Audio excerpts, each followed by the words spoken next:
We're doing Ask a Libertarian 2012 to celebrate the paperback publication of our 2011 book, The Declaration of Independence. It has a new foreword. Please pre-order it at your bookstore or online. Next question from Franklin Carter via email. What's the libertarian solution to crony capitalism?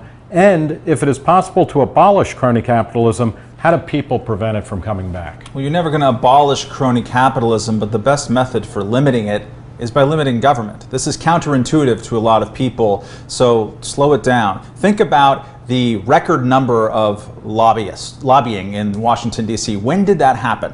Well, that's happened under the Barack Obama administration, which came into office saying we're going to reduce the power of lobbyists. Well, they did that at the same time while spending record amounts of money and writing huge bits of legislation in the form of the Affordable Care Act and the Dodd-Frank bill, which kicks a lot of things to regulators. And when you do that, you are inviting industry to come in and write their own legislation. The more regulation you have, the more crony capitalism you'll have. And the more deregulation you have, the less. One example that we talk about at great length in the book is the deregulation of the airline industry. For 4 decades, the airline industry, from its inception in the late 30s through the early 70s, was the same 4 airlines.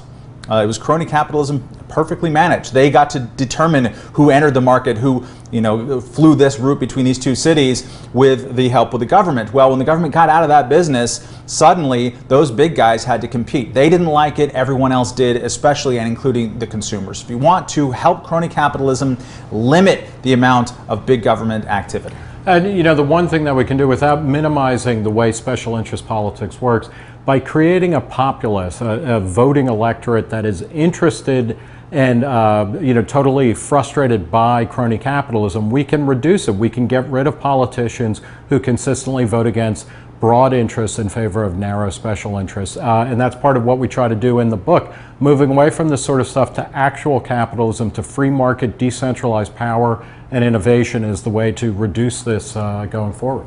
Ask a Libertarian 2.0. Keep those questions coming. We'll be here all day. See you soon.